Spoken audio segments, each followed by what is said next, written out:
Good evening, everyone. Thank you for joining us. We are in the Time to Be Happy gallery with, beautiful people, beautiful soul over here. And Ben, thank you for hosting us. Everybody should come and visit over here. It's the most the up-and-coming community of beautiful people who share art and many other beautiful events that are happening here. So I highly recommend to find the time. This week, I want to remind all of us, we entered to a frame called Scorpio, right? The month of Scorpio. And I shared, and for those of you who have time to go back and listen to it, always remind yourself that the feeling bad that I feel right now is due to the Scorpio energy right now. The going down, the knockout that you feel from life, if it's a Scorpio working. You just now become aware of it. You're just now understanding that the energy is influencing us, and we need to find a way to, with consciousness, to protect ourselves from falling that deep, let's put it this way.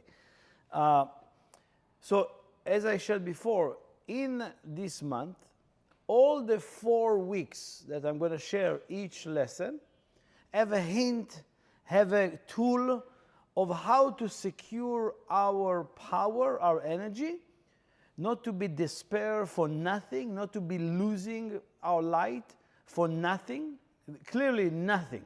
You know, the simple as a mosquito will bother us and we lose all our light, okay? So this month is even more enhanced. So all these weeks are tools, consciousness, how to protect myself from the enormous amount of energy. If you remember, we spoke about it in the month of Scorpio, is the month of the flood of Noah, which is represent a flood of energy that wants to come to this world. And for those of us who have no vessel for that, or no security, or how to funnel that energy, will be knocked down by the energy. So therefore, now in this week, we all learn in Kabbalah that we go into the Torah, to the story, and we know the story is a code. Everything is coded. Everything is coded. There's nothing there that even remotely close to the reality of what's written. You know, it's only when you study Kabbalah. All the rest you will think is just a Jewish text or some information or historical document, which is absolutely nothing to do with this. It's a huge tool and a vehicle to bring down the light of the Creator to our life in a balanced way. Not to be washed by the energy, and not to be too influenced by our ego and how great we are. You know, sometimes we presenting ourselves too high to what we are, you know, and then we need to catch up with that. So be aware of how you present your energy, how you project your energy into this world. So therefore, the Torah gives us every week a funnel, a lesson, and many of them. I mean, I can sit here, you know, and I have always 60 points of every week, you know. So I'm going to connect to a couple of them today to really help us and secure our connection in the month of Scorpio. Last week we learned is the first introduction of what we call Abraham. Abraham was introduced in this month. And Abraham we know, is the father of all religion. Abraham is Av Kol Hamon, he is the father of all nations.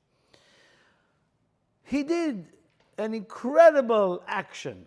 Last week we spoke about it, we talk about Lech Lecha. He go outside of himself to start sharing the wisdom of the Creator. Back then, for those of you who know, before Abraham, everyone was idol worshiper. Everyone was in the idol. There was no different gods. Abraham is the first one who brought the concept of one God, one light, one connection, one master to this universe. And we all part of that, and we all that master. We just need to get closer to that energy. So how do we do it? We go to the portion of the week. Usually the name indicates many, many secrets, but mostly is the seed level, the DNA of the portion of the reading tells you many, many secrets. In this, it starts, and I'm going to translate for you. I always like to read the first time to read it in the original language to connect to the energy of that. It starts, Vayar elav Hashem be'elonei mamre. God reveals to Abraham, and again, he doesn't even say his name. He says elav, to him, right? It should be saying, the God revealed to Abraham. He says elav, to him, somewhere, right? Again, it's a code. It's all codes of an energy that is available, right? And it doesn't have a name, right? Name, I explain more after, but the Creator revealed to all of us. Elav, to him, it doesn't mean to Abraham. It's a gate that is open this week, cosmically. That gate was opened by Abraham 4,000 years ago. And that gate is still open every year, in this moment. So what is it? How do we want the Creator to be shown to us? I'm sure all of us had many questions about, how can I be sure that there is a God? I never see it. I never talk to it. I never heard that, Some people have these questions, right? And he tells you, where is the Creator will be shown to you? In a place called Alonei Mamre. It literally means alon is oak tree. Alon is an oak tree. And Mamre is a certain place in Israel. So wait a second, do I need to go there so God will be shown to me? Absolutely not. We know that it's all consciousness. When the gate is open and you know about it, you can connect anywhere, anyhow, because that energy is available this week. Once you know about it, you connect to it. And he never speaks about only physical location. It's a code. Now I'm going to decipher the code and slowly understand it. For those of us who don't understand, later on we can explain more. So God shown to him, it can be any one of us, right? In Elonei Mamre, in that place. That is a code for what?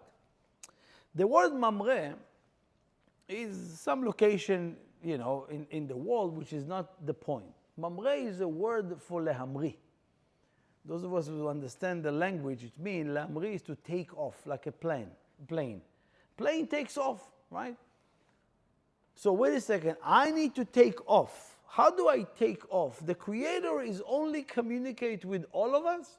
When you take off, you're not staying low. Only when you elevate yourself, that's when you start communicating with a higher voltage, higher level of consciousness. If you think that, God should speak to me even when I'm the lowest. No. You need to be responsible enough to elevate your energy to speak to the Creator in that level. It's like when you have a business, you want to make sure that your time is spent right, not with the people who are wasting your time, right? The same thing like that. So obviously, like in a plane, you not really need to take the plane high, right? You just give a command. You just press a button, and the plane goes by himself. It's the same for us. What is the command? Consciousness. If you have the consciousness, you're already elevating this week more than anyone else in the world. Without the wisdom, cannot be elevated. So he tells you, when does the Creator reveal to us and do everything for us? When you take off, when you start elevating yourself. In order for me to elevate myself, when you sit on a plane, there's nothing you can do. Nothing. You're just sitting there and hope the plane will take you to its rightful place or safe place. That's correct. What do you do actually? You canceling yourself as you enter to the plane. Listen to this. It's a very beautiful understanding. You cannot be elevated to communicate with your God, with your higher self, without canceling the me opinions. If you're not canceling yourself, and I'm going to explain what it means. It's called in Kabbalah bitul, levatel, to cancel everything. Like I'm sitting on a plane, I'm not doing anything. I cancel myself, now the plane takes off. If you don't cancel yourself, like people in the plane making noise and they have to stop the plane, take them out. right? So that's what it means. So I want to read for you a section from what we call Pirkei Avot. Is,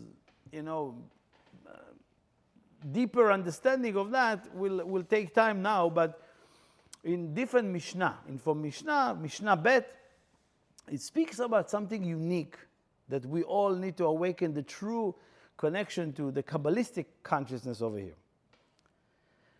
He says, Aseh retzono kirtzoncha, make your will like the will of the Creator, כדי שיעשה רצונך כרצונו. In order for the Creator to be willing to do what you want. Then, בטל רצונך מפני רצונו, cancel your desire from the will and the desire of the Creator, כדי שיבטל רצון אחרים מפני רצונך. That when you have a desire, others won't stop you, because the Creator will cancel all their desire to harm you, to push their will on you. Again, it's continuing, but I just wanted to connect to these two ideas over here. So I shouldn't have desire?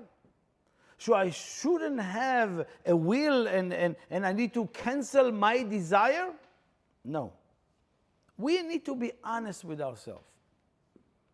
Our desire is very small, very fragile, very temporary, very momentarily. And when our desire is not get fulfilled, immediately we're shifting our desire to something else.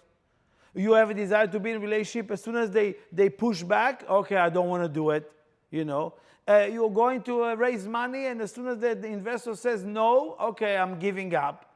Our desire is so fragile. Therefore, it tells you, cancel this fragile desire. Start working with the desire of the Creator. What does it mean? So God will give me a desire? No, that's not the idea. Let me now clothe it with different level that's for us to understand. Elonei is alone. Alone is, I told you, is oak tree, right? But it's a code. The code that consists from the letter Elonei is, if you break the words to two, you get the word Ein, right? And Lamed Vav. Ein is the word Ani. Ani, it's me. Or if you flip the letter, the same letter, you flip the order, you get the word Ein, which is represent the Ein Sof, the endless. The Creator, when you stuck in yourself, me, you are not connected to the endless. You are connected to a finite energy, limited energy, the me consciousness. The me need to be completely removed from the equation. It's like artists. If artists start being busy with the art will never be sold in the number that they need to. Or nobody gonna see the magnitude of that. I always said to artists, not maybe that's my opinion, but my teacher always told us, people think they're drawing and on the canvas, everything is there. The artist, if he's connected, he reveals what's already on the canvas. That should be the consciousness of anyone who's really interested to reveal something greater than himself. Most people, if they thinking, I did it, I did this, you're just limiting, as opposed to let's reveal what's already there. And that you cannot if you're not canceling your opinions, your attachment to things, what I wanted to do. But when do you cancel you? Not for most people, okay, I'm not doing anything. Either way, I'm gonna cancel myself. No. The only way is when you do all the planning. Is after you did all the plans and you got everything prepared and you have all the money in the bank and you have all the people and you have all the structure already built. You already got it done, right? All the planning is gone, all the ideas is ready. And then, okay, we're not doing it. What? What? All this? No, that's it. Cancel everything. What? Cancel anything? Because that was our plan. Now let's see what the Creator, what the universe wants to plan for us. Imagine if you would plan so many things, and then you actually do them, and you have some results. But if you would cancel those things and see what can come out of it, when you allow the Creator energy to be invested in you, you need to allow that. It's not happen automatically. You need to allow that by canceling your opinions, canceling my planning. This is how I think it should be. You cancel it, and then boom, a bigger picture has been introduced to you. Oh, wow, I didn't see that happening. This is a practice. I'm planning, I'm doing, I wanted to do this, I wanted to do this. Now, after you do all the effort, it's not working to cancel your plan before you're doing anything. You actually need to do everything in your power and then let it go. Then levatel. Then I'm canceling it, right? This is, the Mishnah is saying, how do I see the plan of the Creator? He says, like a river empty itself to the ocean, to the sea, this is how you need to empty yourself to the reality. And the will of the reality become your will. You have to understand, if you don't empty yourself to this reality, you cannot control this reality. You cannot even be part of this reality. So the reality actually becomes your reality. You have to empty my thing, how I want it to be and how I think and my mother told me to do, right? All of us getting stuck on those things.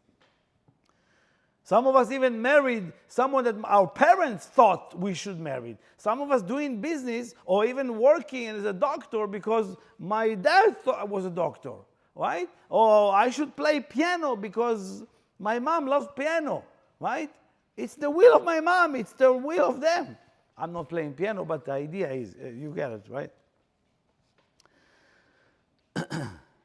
In the Zohar of this week, Zohar is the original text of Kabbalah. It's what we learn how to decipher all the lessons. He said something so beautiful. He spoke about in the creation of the world that the Creator created was not moving. It was like a picture. The sun didn't move, planets didn't move. The universe was stopped. Nothing was growing. No grass was growing. No trees had fruit until Adam came. Adam HaRishon, the first man, came. And what did he say? Kara lahem shemot. He activated this reality with his words. We call it a name, right? Something unique to understand. That the world is moving because of us. The planets, the rivers, the oceans, the sky, the wind is moving because of us. And it keeps moving and it doesn't stop like time. Time is the most cruel teacher, right? Time is a cruel teacher. Doesn't care. You have kids, you don't have kids. You have money, don't have money. You have that. No, it keeps moving. But wait a second. I have no time for you. I'm going. Right? It's a judgment lesson, but it's a very strong teacher. Most of us think we have the time, and we really subject to some laziness later on. What is the idea over here? Adam represents all of us.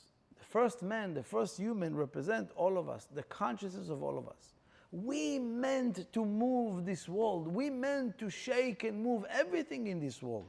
We are not victims in this world. We are creators in this world.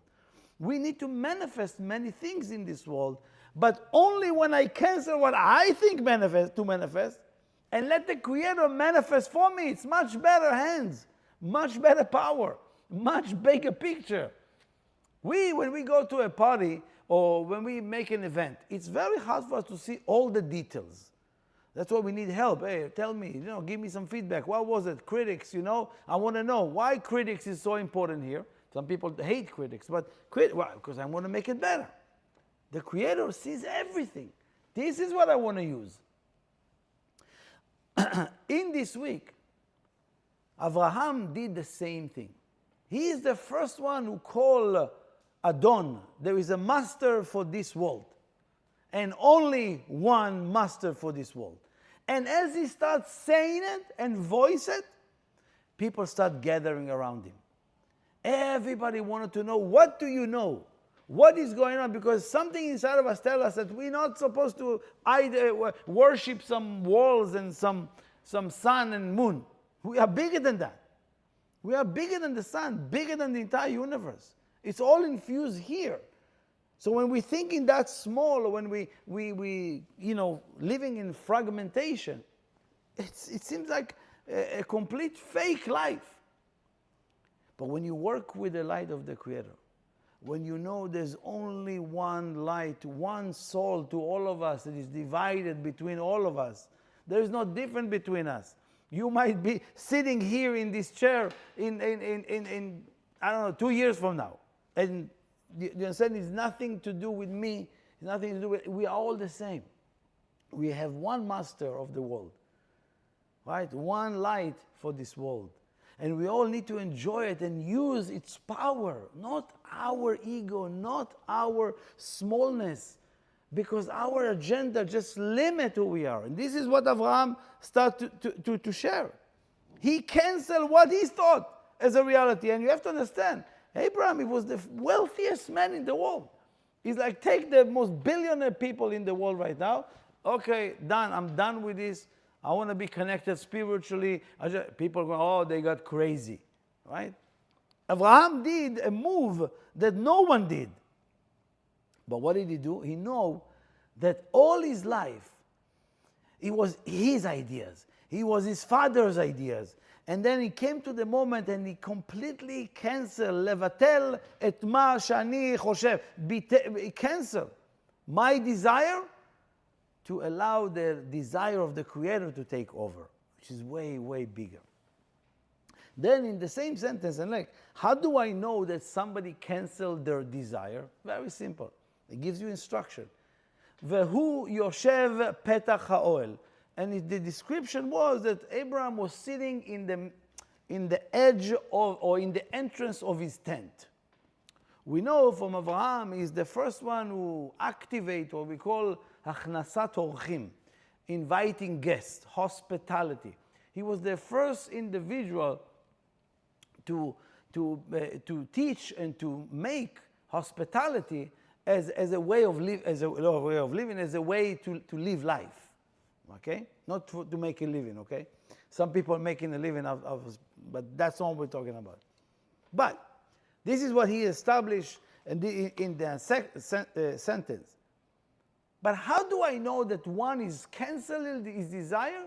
Because he is really working with the desire of the Creator. Very simple. Hu yoshev bepetach ha'oel, meaning you are constantly on the edge of your seat. A person that is on the edge of the seat and do what? Oh, I want to be uncomfortable. No, ready to run. Vayar, and Abraham saw people. He ran to serve them. He ran to invite them. He ran to tell his wife, run right away, make bread to everybody to eat. Everything was running, right? Why running? To indicate zrizut, alacrity. That it's not my desire. I'm on the edge of the seat. Someone come, we need water, need this. Constantly in service mode, constantly in abundance of doing and influencing. Where else can I go? Most of us, let's see when it's convenient to me. I'll tell somebody, you want to come volunteer tomorrow? Let me check my schedule, right? Yes, I'm coming, I'm going to make it happen, right? There's a difference between someone who is with their desire, they're in the back of the seat, they're laid back. But when you're working with the desire of the Creator, you're on the edge of the seat. You're ready and willing to get up and do whatever it takes. This is a complete different approach when somebody is living life this way. And the last point, we have exactly a few minutes for that last point. In the Zohar, those of us who want to read Zohar, is in portion Vayera this week, in verse Shin Tetvav, which is 315. In that section is a section that was disappearing, was vacant by the Zohar and then found later on, and there's also many, many deeper parts there. I'm just going to share one particular point that related to all of us and what Abraham established over here. The Zohar explained that there are shalosh hanagot, three ways that people conduct themselves or need to conduct themselves in this world. Or I would say hanaga is also a way of living. The first one, hanagat ha-sechel va-chokhmah, that one is only guiding his life and choosing the path of the mind, that you insert to your mind wisdom. Because it's important to understand your mind is an empty vessel. You wake up in the morning, if you're not inserting wisdom, you're inserting garbage. That's very simple. You open your social media, you open your stuff, right away garbage of people, right? That they're left over from the night, right? Or, you right away, most people don't really care for that headquarter. What do you insert here? What's the intake? What's the intake? Most of us are also so happy to have small talks. Please stay away from those. This is nonsense. We can talk right now in a few minutes. Small talk, but there's limit. There's limit because in the small talk, all of a sudden someone, inserting garbage to your system. Or ideas that you didn't want to hear, right? Sometimes people are sharing with you too much information. I don't want to know that. Happened to you before? You went too far, right? And then your headquarters messed up. And therefore you canceled that headquarter. Hanagat ha-sechel va-chokhmah. Intake wisdom and higher wisdom, deeper and deeper wisdom. This is the best gift you can ever do for your life. Second hanagat ha-ta'ava. There is a ta'ava, it's the word for lust. Anybody understand lust, right? That comes and then become like a little bit craving for things that are not so good for us. Or we get embarrassed after to see ourselves behaving this way. Does that make sense to what I'm saying? Different lust. What do you mean lust? Lust, if you lead your life and only taking care of your craving, only taking care of what I want, the lust, right? It's sometimes wrong things, something that you're not proud of later on, right? I just needed that in the moment, right? Usually, typically, it's always lead for the wrong things. If a person lead themselves only by their craving, very important to be aware of that, okay? Then there is the third, which I'll explain to you. The third one, hanagat hanefesh v'aguf. It's to lead yourself by the body, but also just the nefesh of the body. Nefesh of the body is the existence. Not too much to take. Just what is enough for me in life? Never enough. How much do you need? If I ask you, how much money do you need to live life? Oh, depend where. Okay, how much? Oh, I want to be this, I want to be that. Is it really, there's sometimes, we don't even know how much do we want. The body is important to understand, is just a vehicle. It's just a vehicle, it's not deciding.